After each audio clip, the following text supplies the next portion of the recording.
music? China? What are they even saying?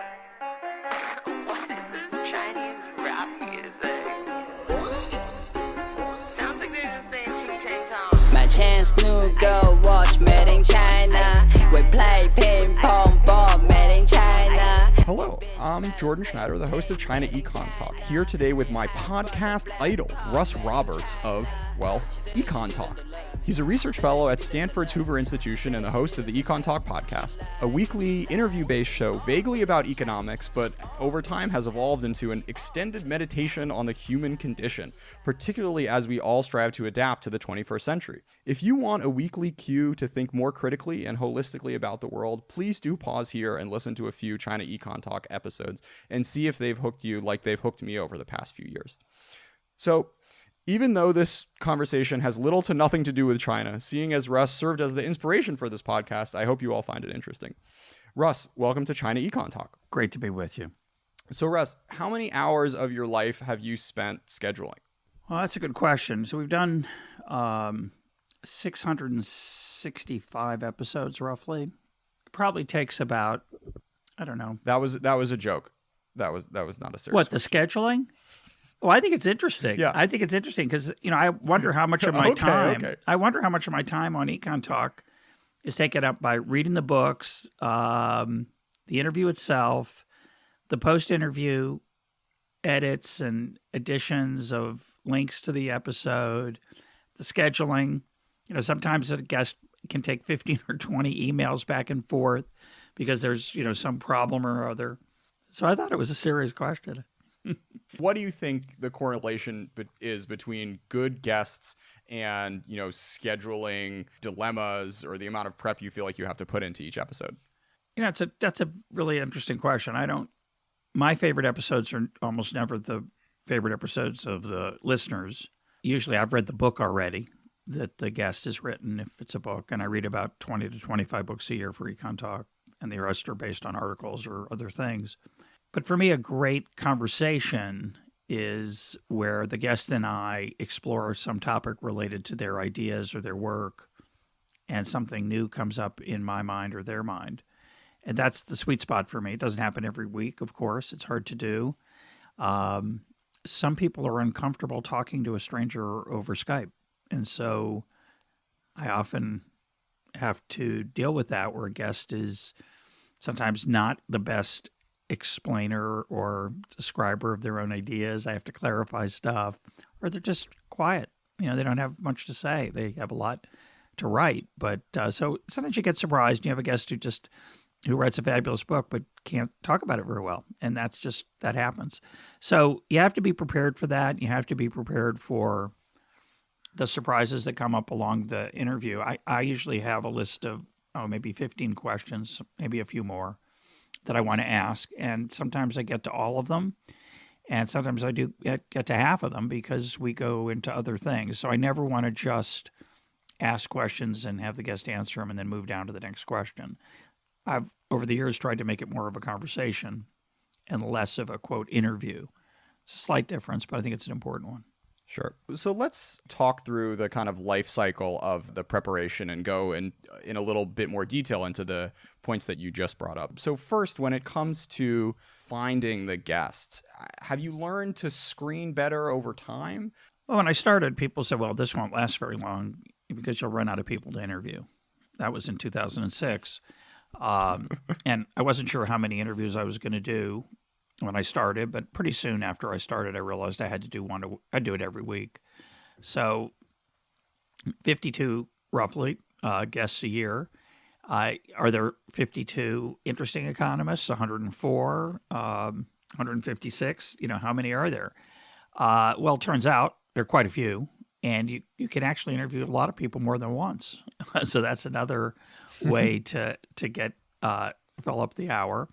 But of course, as you mentioned earlier, over time, I started to expand outside of economics. And I began by talking to people who did work that was related to economics. So an historian writing about the Great Depression, or a psychologist dealing with issues that economists are interested in. But in the last year or two, I've started to just deal with issues that are broadly related to, as you said, the human enterprise, and keeps me interested. So how do I find them? Well, people do send me suggestions. That's not uncommon. The suggestions, here's the groups they fall into. Guests that I have no interest in talking to because I'm not interested in what they write about. So I just say thank you and I don't invite them. Then there are guests I've already invited multiple times and they've turned me down. So even though you'd like to hear me interview so-and-so, I've tried. Really, I have. And then the third category, of course, is a guest who it's a great idea. I've never heard of them. I look at their work and I realize, wow, this is fantastic. I'm going to learn something. And I invite the guest and they say yes. So I spend a lot of time on the internet looking for interesting ideas and books and articles. Readers, listeners, people on Twitter make suggestions all the time, and I'm always happy to have them. I just ask people not to be disappointed. Oh, there's a fourth category, I guess I forgot about. You have to interview so-and-so. Turns out I've already interviewed him, sometimes more than once, but they just they don't check the archives, and they've only started listening for the last 6 months, and don't realize their archives. So all 660-plus episodes are available in one way or another without charge if you know how to look. So the way you look is you can go to econtalk.org, and every single episode is there. If you're on your phone, if you subscribe to EconTalk, you'll get the last 3 years. If you want episodes before 2015 or maybe 2016 now, you have to download a year at a time. When you search for EconTalk in your, say, podcast app on your iPhone or your Android phone, you'll have a chance to subscribe to the general feed, EconTalk, but there's also the old annual collections going back to 2006. So every single episode's available. They may not all be of interest to you. I wasn't as good an interviewer, I like to think, back then as I am now, but they're pretty good. There's some really interesting people back there. And some of them, those folks aren't alive anymore, so I can't interview them again. I've got interviews with Milton Friedman and Gary Becker and Ronald Coase and Christopher Hitchens, just to mention 4 great thinkers who, we've lost. So I'm happy that we have those interviews up there for people to listen to if they're interested. I'm curious how you prep for the shows. Do you find yourself reading books differently? Oh, absolutely. So there's 2 kinds of books I read. There's the book that I adore and love, and I read every word. And sometimes, very rarely, I'll read that book twice before I interview the guest. A recent example, I interviewed Sebastian Junger about his book, Tribe. I read the book, loved it, tried to get a hold of him, couldn't. Finally was able to get a hold of him. He did agree. By the time he agreed, I hadn't read the book in maybe a month or 2. It's a very short book. It's 100-something pages, and it's really even shorter than that compared to most 100-something page books. And so I read it again, and I loved it again. It's a great book. But most books fall into 2 categories. I either read them like that, not twice, but I read them through and enjoy the reading, and it's a book I'd read on my own. But every once in a while, I pick a book that looks interesting or the first chapter is fantastic, and then I realize, oh my gosh, this is a very long book. I'm not interested in every page, and I don't have time to read every page. So what I do then is I read. I don't read every word, but I do read every page. I skim, but I skim in a kind of scanning the page kind of way to see if there are any ideas or things that I would miss. I want to, before I do the interview, I want to have a full picture of the book and the author's ideas. And again, sometimes that requires you to read every word, but not always, because there are many things in the book I'm not going to talk about. What I don't want to do, I don't want to say, well, I'll just find 10 or 15 interesting things. I'll just leaf through it. I don't feel that's fair to the author. So I try to get the picture of the entire book, either by reading every word or certainly reading it or looking at every page. And then when I'm done, I sit down and I sometimes I've highlighted sections that interest me, and I use those to generate the questions. But usually what I do is I just sort of sit back and I try to think of what's the narrative of ideas that would be of the most interest to a listener who might not read the book. that'll give them the flavor of what's most interesting about this book. Sometimes there's things in the book I'm not interested in. I'm not going to ask the author about them unless they're related to other things. But in general, I try to pick the most interesting ideas in the book and give the author the chance to expound on them. And it used to take me a fairly long time to generate those questions. As I've gotten more experience, that piece of the prep time is extremely short. And having said that, I still occasionally forget, after the interview's over, I think, why didn't I ask about, fill in the blank? But in general, I have a pretty good list of the things I think not only are interesting, but that when tied together will give the listener an overview of the author's ideas. And that's the ideal situation. As I said, sometimes you get a book that's kind of a snoozer, and you realize we're going to have to talk about some things they're only related to the book. We're going to have to take this in directions that I didn't expect because, when I picked up the book or read the first chapter or saw the review, I didn't realize fully what it was about. And that happens a couple times, 3 times a year, maybe 4 times a year. And you got to roll with the punches there. So you mentioned this idea of having a sense of responsibility to the interviewee. Could you expand on that a little bit? Yeah. So as I've gotten older and more experienced, I try hard, don't always succeed, try hard to remember that the show is not about me. It is my show. I get about 50% of the airtime, maybe a little bit less in an ideal world, maybe 35% of the airtime. Occasionally I have comments to make on what the guests say. It's not just that I ask long questions in a conversation. Again, I don't want to just ask them a question and have them answer. So I get a decent amount of airtime, and I'm the host. So I can start to believe, if I'm not careful, that the show's about me and my fascinating ideas.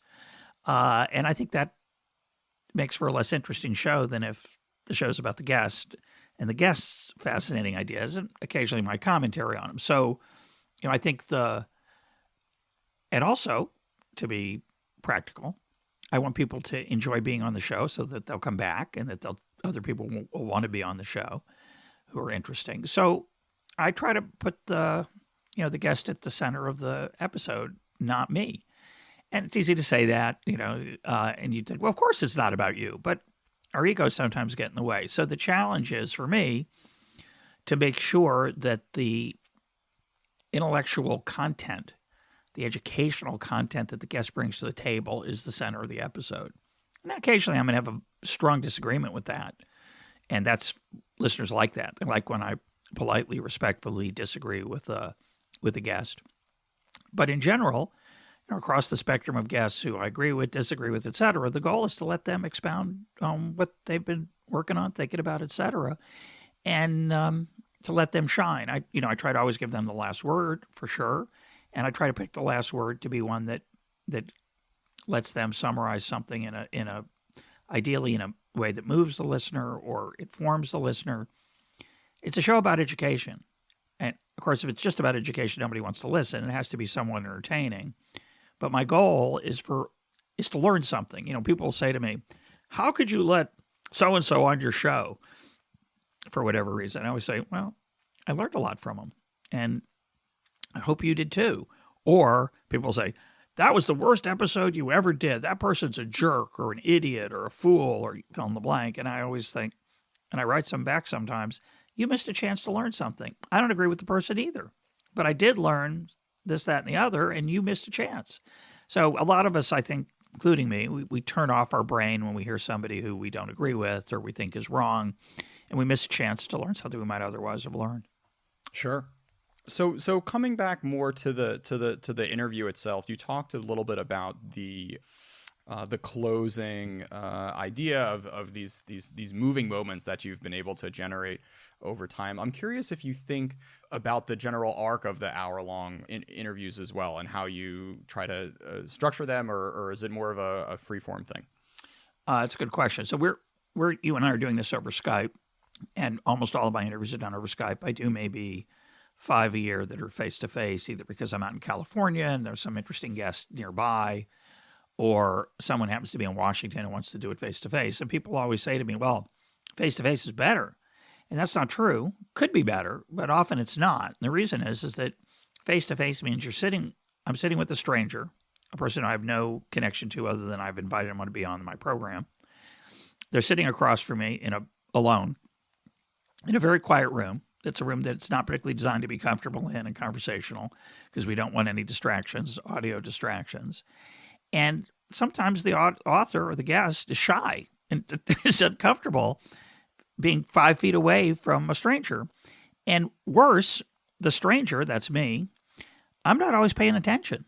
So they're trying to make eye contact with me to make some important, powerful point that they feel very strongly about. And I'm looking at my notes. I'm watching the clock. I'm making sure the Skype connection's still good. And, I warn them in advance of that, but it's very disarming. It's not a easy thing to sit there and when, and keep your focus on the conversation as the guest when the host isn't exactly giving you 100%. But I can't give 100%. I have to be aware of, how many questions are coming up? Do I want to cut off this answer at this point, or do I want to let him just keep going? Ooh, should I interject a clarifying question? They just use some jargon. Should I stop them and ask them to explain it? Do I interrupt? What if they're just rambling on? I have guests sometimes that just ramble. I'm thinking, I'm bored. My listeners are bored. I think I better, interject. So all that's going on in my mind, as well as the question you just asked about the arc of the hour. I want to make sure that certain things get into the hour, and I have to keep an eye on where we are in the narrative arc and where we are on the clock. So let's talk about interruptions for a second. I feel like this is something that the best interviewers feel comfortable with, confident with, and sort of just jump in. And from my perspective, it seems to me like that this is one of the parts of doing interviews in person that comes more naturally. That is a little easier. 100%. Interrupting people on Skype is awkward. There's this time delay. Yeah. So actual conversation, the amount of interruption in an actual conversation depends on the person and the style and the culture you're in and all that. And you're 100% right that when you're face-to-face, I can send nonverbal cues to my conversational partner that I have something to say, or I'm interested in responding to what you're saying. And I can't do that on Skype. And as you say, it's worse than that because there's a delay. And many, many times I've been interviewing someone and I try to interject something and they keep talking. And at first you think, oh, wow, they're really rude. They don't let me get a word in. But it's really that they didn't hear it. And so I will edit that out, my interjection, because it makes them look rude because they didn't let me interject something. Sure. But that isn't what's going on. They literally don't hear it. It's either a bad connection or there's a delay. So when I started EconTalk, and you can hear this, I'm sure, in the early episodes, I interjected and interrupted a lot more because I thought it made it more natural sounding. It's more conversational.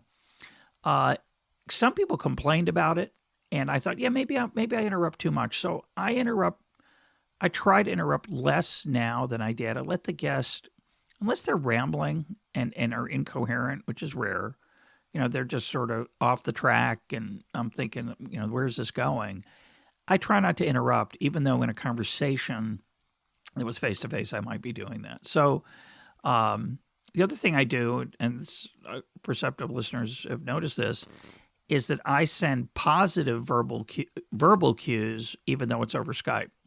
So I'll say yep and uh-huh and sure and things like that under my breath or a little bit away from the microphone, just to encourage them, just to let them know, yep, I think that's the right point, or I think you're on the right track. And so I think, those are available as sort of like just positive noises. It's not much more than that. But I think it's a big challenge. It's a big problem with the current technology that I think will get better probably. Those delays, I think, will probably go down. So what other things besides interjections do you do to try to get these guests comfortable? I don't do much. When we start the process of the interview and I connect with them over Skype or Google Hangout or whatever it is, I sometimes spend 30 seconds trying to establish a little bit of rapport. But a lot of times people are busy. They're already giving me an hour. Sometimes now a little more than an hour. So I feel kind of I think it's unfair to chit chat with them, to try to relax them. And so I do that in the interview. I'll tell you two other things I do.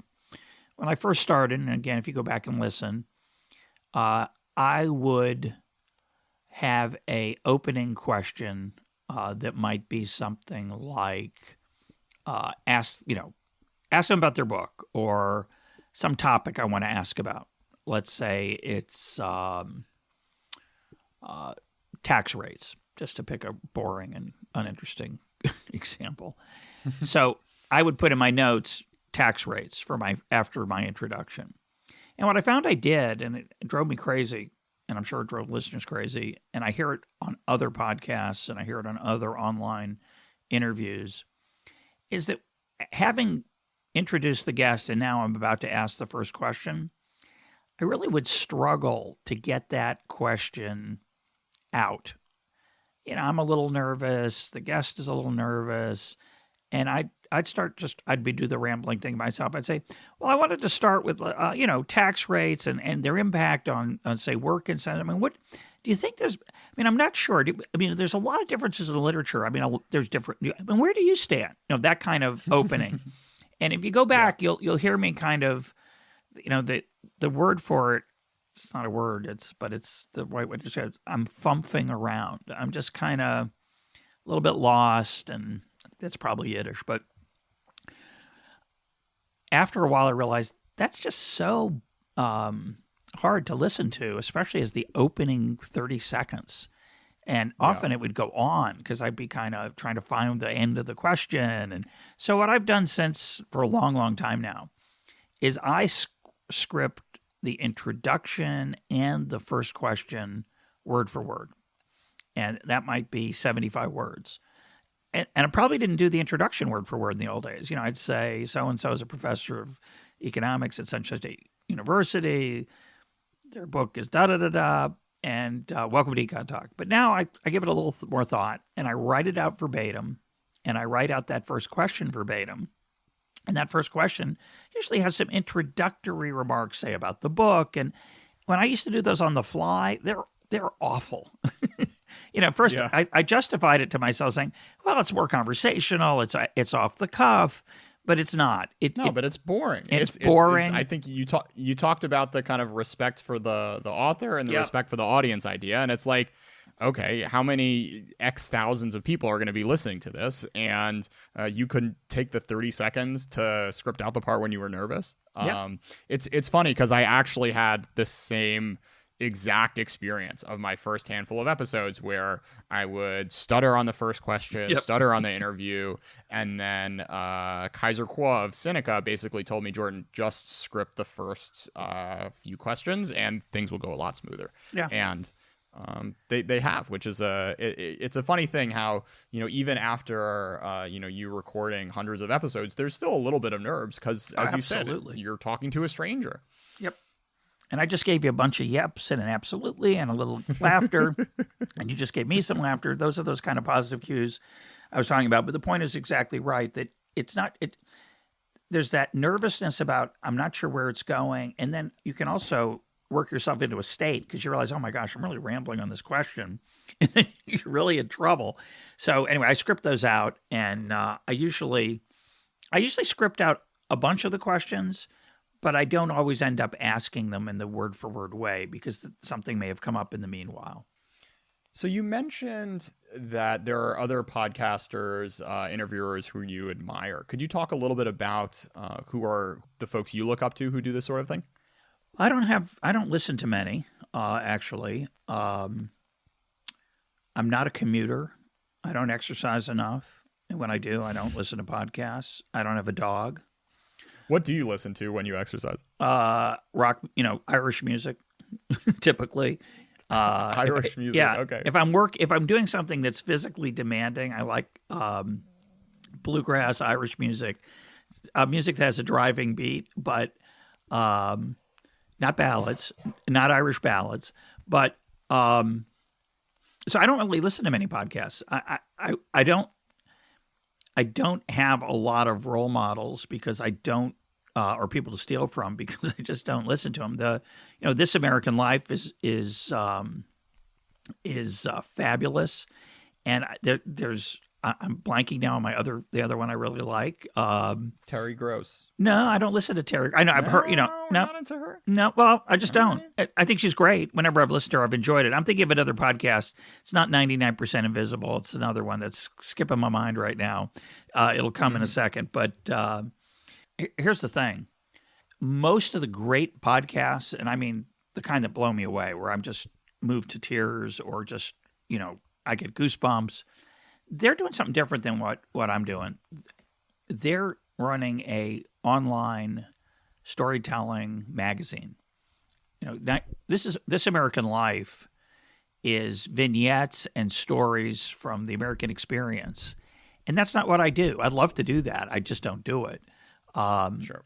I interview people. So if you're asking me who are the great interviewers, yeah, Terry Gross is a fabulous interviewer. I don't hear her very often.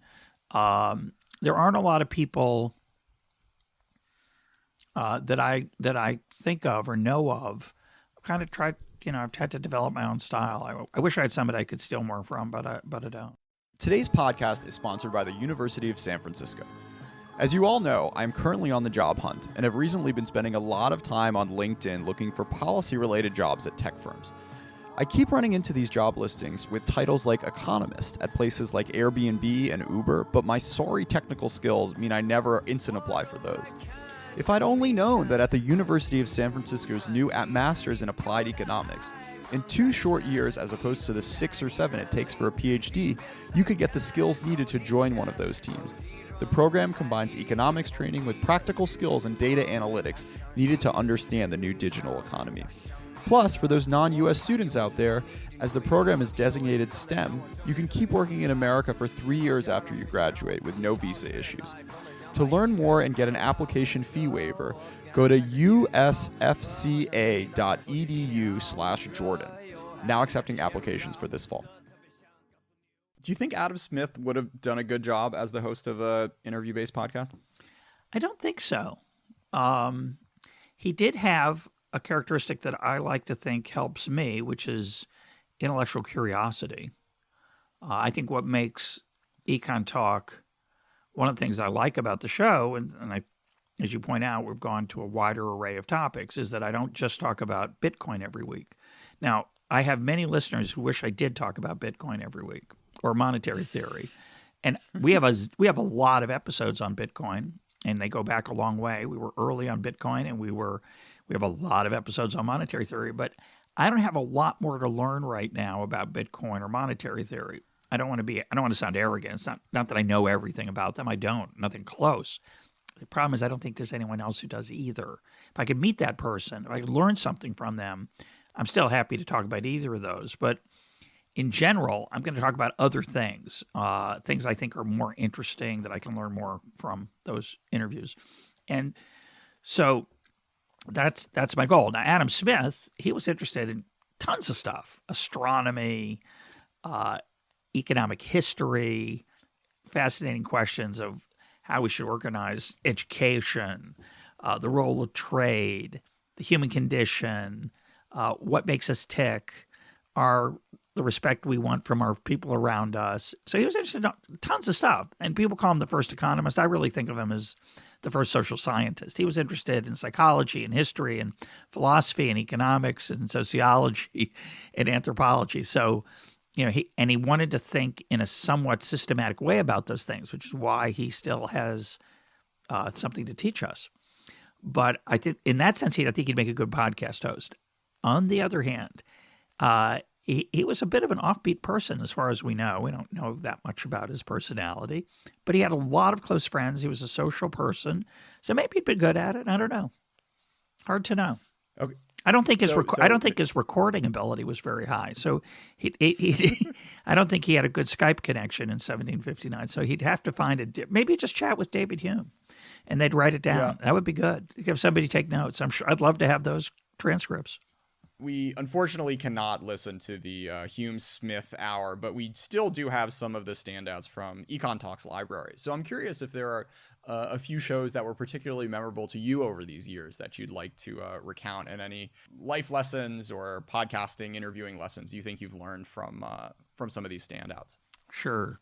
By the way, the podcast I was trying to think of a minute ago is Radio Lab. I love Radio Lab. Oh, sure. I've only listened to maybe 20 episodes, but 15 of the 20 are just blew me away. I do get inspired when I listen to a great podcast like that, but it isn't quite what I'm doing, so it's not that easy to learn from it. So what are the episodes that are most memorable to me? Well, a bunch of them stand out. Interviewing Milton Friedman shortly before he passed away was very gratifying and moving for me. I think I talked too much in the episode, but it still was pretty cool. And I interviewed him in his apartment in San Francisco, like, I don't know, maybe the 30th floor of a very tall building, maybe the 40th. It was scary and beautiful, and I'm recording face-to-face. And I knew Milton a little bit, so I wasn't terribly nervous about that. I was nervous that it wouldn't be recorded accurately. There was some noise outside from construction that was drifting up, and I just, I knew it was precious because I was aware that I might not be able to interview him or see him again, and it turned out to be the case. So that one is special. We divided that into 2 parts, and those are the old days. Neither part's very long. We wouldn't do that now, but there's a part on his book Capitalism and Freedom and a part on his book on monetary theory, a monetary history of the United States. And we talk about inflation. It's a good conversation. So that's special. I interviewed Christopher Hitchens at his house. He invited me over for lunch beforehand. We had a scotch, just like you'd expect. I don't remember what the scotch was, to my shame. I think it was Johnny Walker, but I'm not 100% sure. Christopher Hitchens was an extraordinary conversationalist. And I was lucky enough to interview him about his hero, George Orwell. And so I find that was just a thrill, and I'm still, many people say it's one of their favorite episodes. It was a long time ago now, but he's just an amazing expositor and an amazing speaker of the English language. The interview I did with Brendan O'Donohoe on potato chips is a favorite of many listeners and of my own. And I don't know if I talk about it on the air, but Brendan was at the time a exec for Frito-Lay, the potato chip snack company, and he invited me to come out to their factory, which I really wanted to do. I was really interested in industrial food processing. I'm a strange person. As one is. Who isn't? But I can make it interesting, I think. And so I thought that would be really fun, but it was a few hours away, and I thought I don't really have time for it. Instead, what we did is we spent an hour together in a grocery where he showed me where all the Frito-Lay products were and why they were where they were. And then we talked about it on air for an hour. And I'm pretty sure we did talk about the fact that we toured the grocery, but that was incredibly fun, incredibly interesting. Not what you think. So that was really fun. I had a very challenging conversation with Jeffrey Sachs that's memorable to me. I had interviewed Nina Monk. If you're interested, you should go back. You start with the Nina Monk episode. Nina Monk wrote a book about Jeffrey Sachs, an economist doing development projects in Africa. And her book was very critical. She started off as a big fan of him, but after she saw what was going on, she was less excited. And she wrote a very open-eyed book about the challenges of development in Africa and fighting poverty. And Jeffrey Sachs did not like that book and asked to come on the program. I thought at the time maybe I should, invite him on to answer her. But then I thought, EconTalk, Jeffrey Sachs doesn't need to respond to EconTalk. He can be in the New York Times whenever he wants. But he asked to be on, and I said, sure, that'd be great. So he came on, and I'll just say he was critical of me, and I was not prepared for how critical he was. So that was a character builder. And I handled it pretty well. Not great, but it was an interesting experience. Learned a lot from it. So that was a memorable one. I've interviewed a lot of people who are my heroes.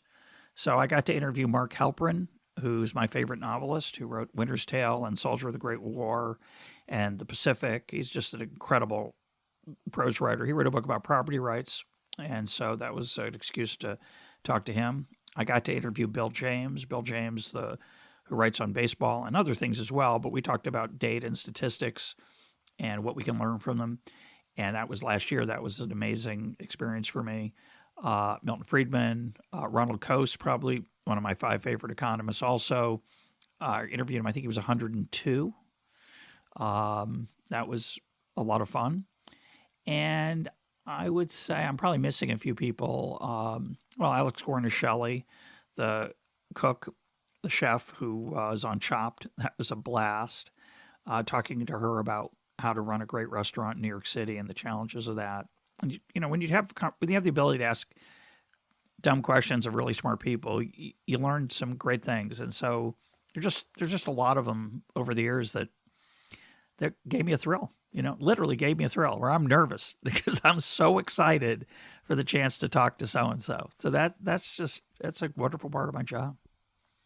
It's an oddly emotional experience listening to you talk about these episodes, because for a number of them, when you say them, I can see in my mind exactly where I was listening. It's interesting how these episodes, they kind of they hit the audience in a certain moment, and sometimes they end up resonating in a way that seems kind of outsized, and they just kind of like line up with wherever your life and head is at the time. I'm curious if you could walk us through maybe some of the most interesting audience responses that you've had to these certain shows, and what particular episodes have meant to different people.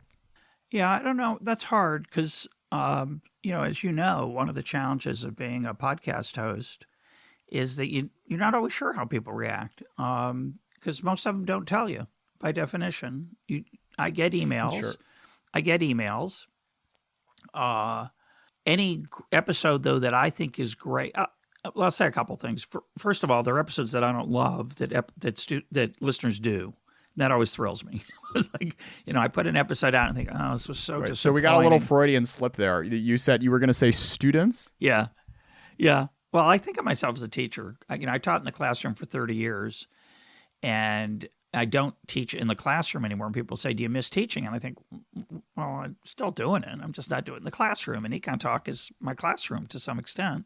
As I said earlier, Sure. My goal is to help people learn stuff. And when people ask questions that say things that I think are confusing or have ramifications that they haven't explored, that's where we're doing the learning. And anyway, or just listening to the guest. So, a lot of times, as I said, I'll put out an episode that I think is sort of disappointing and people love it. And that always thrills me. It always makes me happy.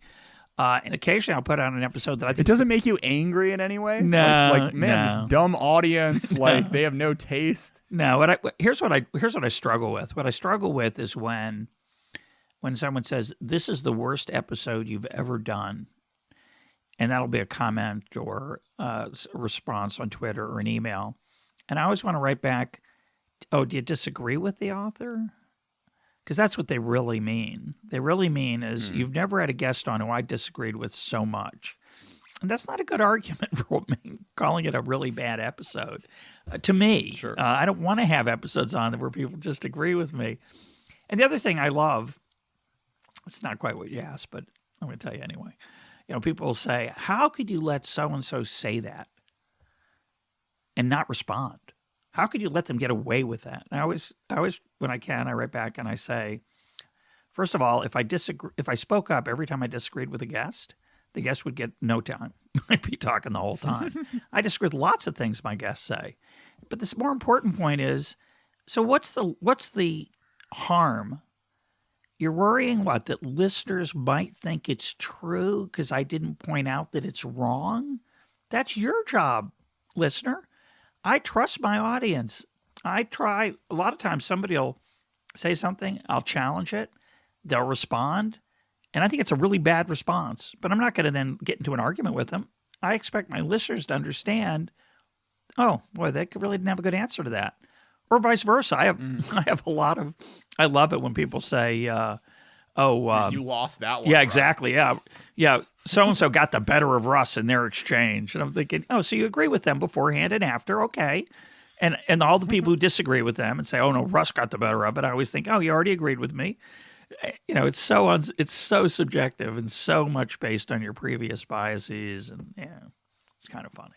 Do you feel like shows in general are predestined to be good, or do you feel like you can sort of save shows halfway through? or I mean, I guess it's good not to get resigned after like a week first 20 minutes.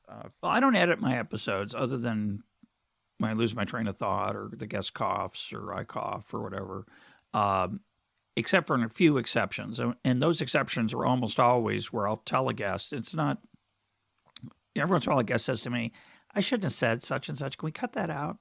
And my view is almost always yes, because I'm not a news show. It's not a gotcha show. I don't care that if you look stupid on my show, I don't want you to look stupid. No reason. So if you made a mistake, you said something you regret, I'm happy to take it out unless it ruins the flow of the conversation. And very rarely, every once in a while, we'll go down a rabbit hole, the guest and I will realize, boy, that really was a incredible digression that went nowhere. And I will cut that out if occasionally, but very, very rarely, like once a year, maybe.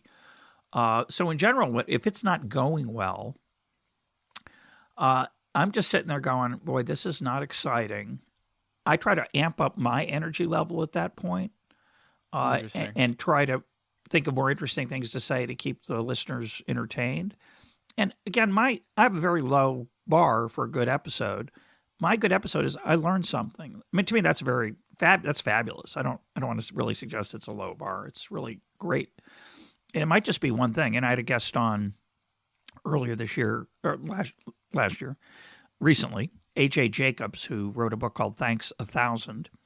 And we talked about gratitude. We talked about the book, which had a lot of economic content, even though it was about gratitude. But we also just talked about the psychological aspects of being grateful and thanking people and what that means. And in the course of the conversation, he mentioned that he has he keeps a list called One Thing.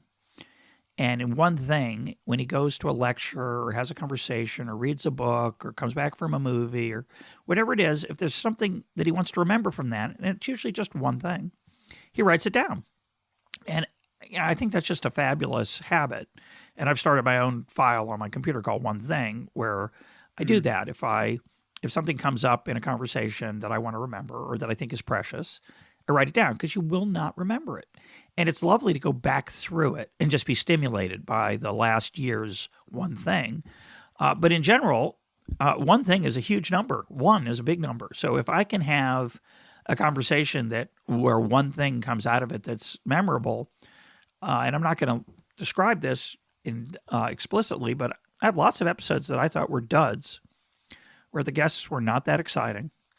But I learned one precious thing that I think about years later and still remember. And that makes an episode great to me. You know, that's a high level of achievement. I don't mean on my part, I mean on the result of the conversation. So, you know, when you have a quote boring episode, the other comment I get from that I love from listeners is, you know, when I looked at the title of this one, I thought this is going to be horrible, but it wasn't. And I'm thinking, yeah, of course it wasn't. Why would I give you a horrible guest? Usually I pick the guests to be interesting. Yeah. And even though they might not look interesting, I had to talk to them for an hour and I usually had to read their book. So yeah, it's going to be interesting. Trust me. Yeah.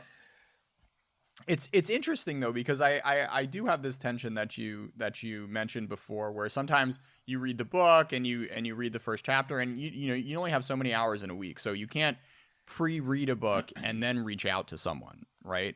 So it is tricky, because sometimes I feel like I get myself into episodes where after doing the research, it's kind of like, all right, I guess you kind of lose that thrill that you initially got when the person agreed to it. Yeah, there's the I'm halfway through the book and I realize this is not interesting. But usually it's usually that's the goal that's the challenge of being a good interviewer, I think, is when you have a situation like that and you make lemonade out of those lemons, because you can do it. It's usually whatever caused you to pick the book or the guest in the first place, there's something there that's special. You just have to uncover it. And again, it might of the 60 minutes, 20 or 30 might be somewhat dull.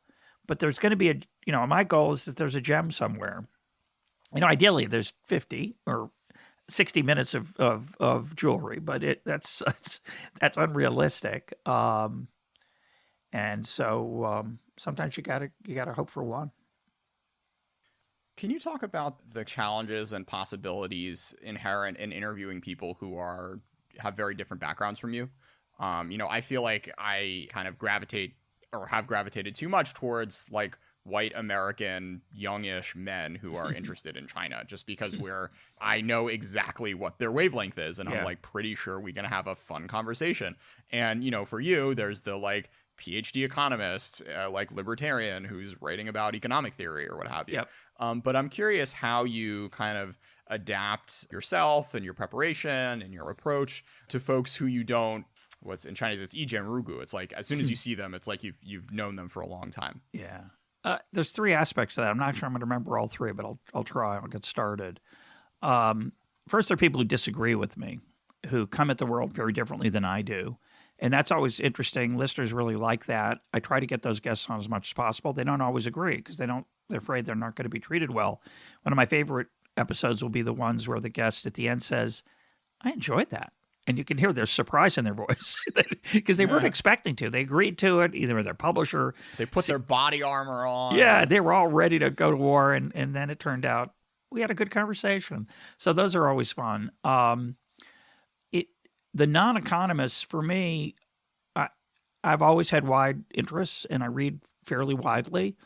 So when I have a guest on that is outside of economics, I usually have read something about their field or something about their work that, besides the book itself, that I can bring to bear on it. And I think that's really important, this point about people not like you, because for me, the part that I find intellectually satisfying about being the host, I don't know how much listeners appreciate or enjoy this, but for me, a lot of the intellectual thrill of the interview is realizing some connection that the guest did not realize, or seeing a connection with a previous episode or a theme in economics that is, even though I'm not talking to an economist, and sometimes I'll invite a guest and they'll say, oh, I can't be on your program. I don't know any economics. And I say, well, that's my job. I'll talk about the economics of what you're talking about, and then you'll respond to it, or you'll talk about the history or the psychology or whatever it is. So for that kind of diversity, obviously you have to have to read outside of economics, and I do. So that's I can pull that off to some degree. And then the third kind, people not like me or people who aren't white males, I wish I had more of that kind of diversity. Most economists are men. So I've tried fairly hard, it's not easy, to invite more women onto the program. And they often aren't interested. Some of the more illustrious women in economics are very much in demand, and they don't want to give me an hour. They just turn me down. But increasingly women come on the program, and that's great. And I'd like to have more. So that's a challenge. It's really easy to talk to people who are like you. And I also would add that the people who are just like me, or quote, somewhat just like me, the intellectual brotherhood of free market oriented people, nobody wants to listen to people nodding for an hour. Oh yeah. Oh yeah, I agree. Oh yeah, that. Oh yeah. And so one of the reasons I've moved away from from guests who are quote like me is because it's just not interesting, and I don't learn anything from those folks.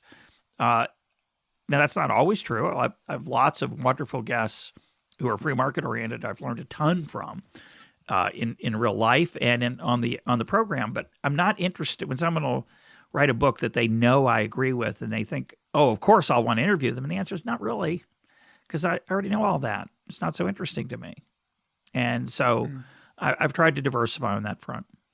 How has your emotional relationship to this show evolved over time? Well, I thought I've always was interested in audio, and I've always been interested in interviewing, or at least for a long time. And I always wondered whether I could do it on a regular basis. The idea of doing a weekly show seemed daunting. So when I first started, I thought, well, I'll just do this now and then, and we'll see what happens. And as I said earlier in our conversation, at one point I realized it would be a good idea to have it every week. And I wasn't sure I could do it. I didn't know if that was like, wasn't sure I could generate the guests. I wasn't sure if I could find the time. And eventually I just, worked at it and it had to happen that way. And it did. So it started off as sort of an experiment, EconTalk. It's not like it's an important part of my career. But over time, as our listener base has grown steadily, it's increasingly gratifying to me. So when you ask about my emotional connection to the show, the emails that I get make me realize that it's almost certainly the most important thing I've done. I mean, I've written 4 books, and I have videos that I'm proud of, and I've written a lot of essays and blog posts. But EconTalk is probably probably the most important thing I've done professionally, and so I'm very proud of it and deeply gratified that people find it interesting. I was just talking with John Popola, who was the co-creator with me of the Kane's Hack rap videos. And when they came out, a journalist told me that would be my epitaph. He did the Kane's Hack rap videos. And I thought, well, that's pretty depressing. But I'm pretty proud of those too. And with EconTalk, I'm not, it's not that I'm not proud of my books. I like my books, but it surprised me over the years how much emotional satisfaction and connection I have with doing EconTalk. It's an incredible blessing to me that Liberty Fund, which is the sponsor of the program and supported it from the beginning, has allowed me to do this and allowed me to meet hundreds of fascinating people and spend an hour with them in conversation. And it's enriched my life beyond words. It's also kept me intellectually alive. As I've gotten older, I'm 64 years old, and it would be tempting to just kind of work less. And instead, I find myself more curious than ever, more interested in learning about things more widely. And I think it's because of EconTalk. Russ Roberts, thanks so much for coming on China Econ Talk.